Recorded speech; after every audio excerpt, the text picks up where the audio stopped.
Hi, my name is Mimi. Welcome to my Instagram and YouTube channel at Survive, Heal, Flourish. In today's video, we are going to focus on how empathy can kind of be like the honey to the bee when it comes to a narcissist.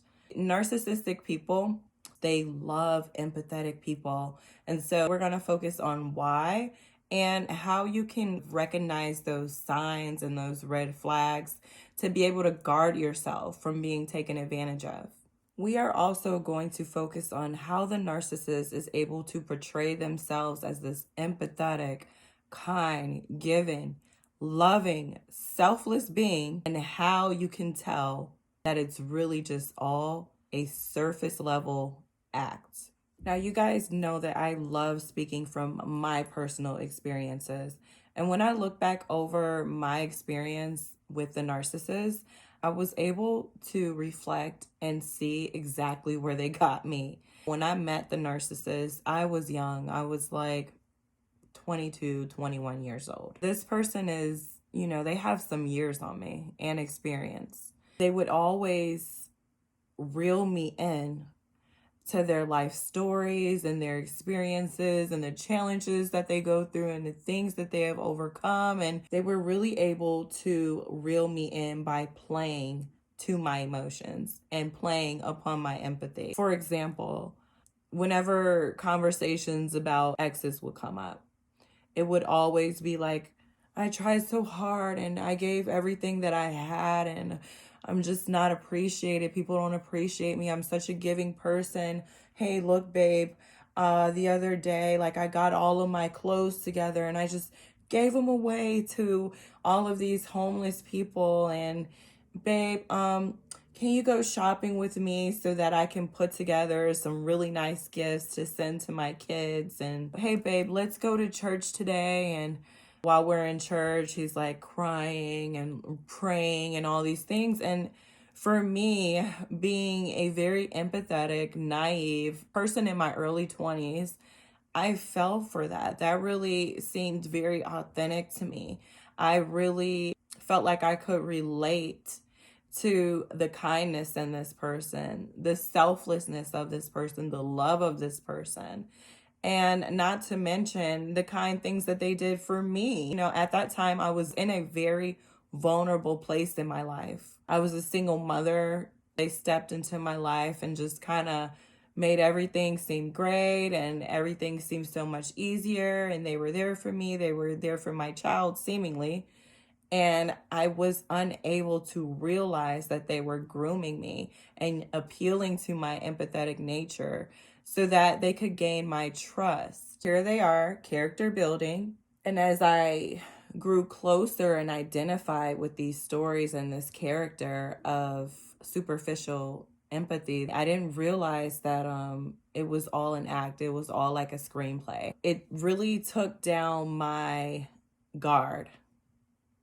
It really took down my desire to question other things in their life, because if they were being mistreated by another person or if they had a lot of conflict in another area of their life, I would automatically take their side and believe whatever it is that they were telling me. Because for one, I didn't really get anybody else's side of the story. And for two, I didn't really feel like I needed it because I trusted this person. I felt like they were empathetic just like I am.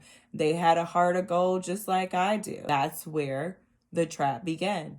And that's where a lot of traps begin when it comes to narcissistic abuse and relationships. On one end, you meet this person, they seem so great, they seem loving, kind, patient, all of these things. And that's all that you end up seeing until you are forced to see the dark side of the narcissist. And you better believe it will always come out. So let's talk about how you can kind of start recognizing these red flags and identifying them when it comes to the narcissist so that you can guard yourself and protect yourself from unnecessary heartbreak and disappointment. For one, I want to say wherever there is smoke, there is fire. A lot of the times the stories of the narcissist are so grandiose that sometimes they can be a little hard to believe. They're just so far-fetched that it's just like, oh my goodness, like that, no way. Whenever the narcissist tells a story, they're going to tell it in a way that appeals to their best self-image. The main goal of a narcissist is to be a storyteller. Because what can you do when you're able to tell people stories? You can control the narrative and you can portray yourself in whatever light that you want to portray yourself in. You don't really say anything negative about yourself. You don't look to self-improve or self-reflect. You just tell the story, present the story as it is, and let it be that way. Another red flag that you can look out for is being an empathetic person. A narcissist is going to have a lot of drama in their life. It's going to be drama after drama, drama.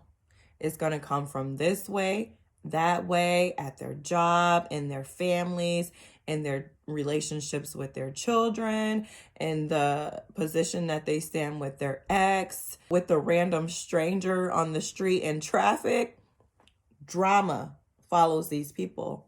And a part of the reason is that they're not able to really emotionally regulate themselves very well. And another reason is that they thrive off of the drama. It makes them feel alive in this weird, sick way. So pay attention to the drama. Where there's smoke, there is always fire. It's not always the other person's fault. And you being empathetic, that's something that you'll have to be more sensitive to when it comes to discerning the type of person that you are relating with. And as I bring this video to a close, I would like to say this. The long-term evidence of whether or not somebody is a narcissist is their empathy just surface level and for show? Do they do things for an applause? Or is this really their true character and personality and who they are? See, empathy is the ability to be deeply present with other people. It's the ability to take yourself out of your own shoes and put yourself in somebody else's shoes. To be an empathetic person means that you are understanding of other people. You don't want to do things to harm other people. You want to do things to help make their life easier. You don't want to manipulate people. You want to do unto people as you would want them to do unto you. And over time, if a person is a narcissist, you will be able to see whether or not they're empathetic behind closed doors or if they're just empathetic in the public for show. Whether or not they're empathetic with you when they want something from you or to manipulate you into doing something, or if they're empathetic with you because they genuinely love and care for you and care about your mental health, your emotional health, your spiritual and your physical health. Pay attention to the signs, y'all. Don't be deceived by the narc. Until next time, my name is Mimi. If you haven't subscribed already, please subscribe to my YouTube channel at Survive, Heal, Flourish. I hope this video was helpful to you. And until next time, take care.